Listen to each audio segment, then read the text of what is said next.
In my very first page of my book, Europe is a region I call as embodying the mausoleum economy.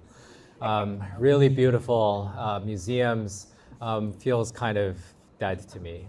And so I think this, I think the issue I feel with Europe, and after having spent 2 months again in Europe, mostly between Austria as well as Copenhagen in Denmark, is that I wondered whether Europe might be the answer, and I think after spending 2 months, I think the answer is no.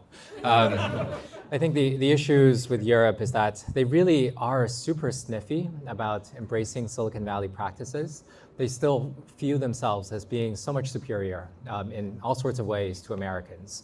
And there's something, they are mostly rejecting dynamism, and what I worry is that on the one hand, they will be deindustrialized by China because the Chinese are already making machine tools as well as automotives that are better than the Germans. On the other hand, they're going to be threatened by the growth of American services companies. When I was in Copenhagen, there's one standout Danish company over the past few decades, over the past few years, that's been Novo Nordisk, that's been giving us Ozempic.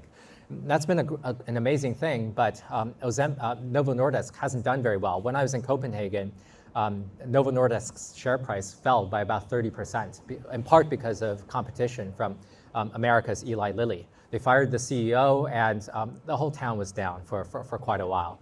And so, I think the challenge with Europe is that they'll be deindustrialized by the Chinese, they'll be outcompeted by the Americans, and as the economy weakens, I don't believe the politics will get better. And so, I still feel very much that the future will be decided by the battle for freedom will be won or lost in America, or will not be won or lost at all.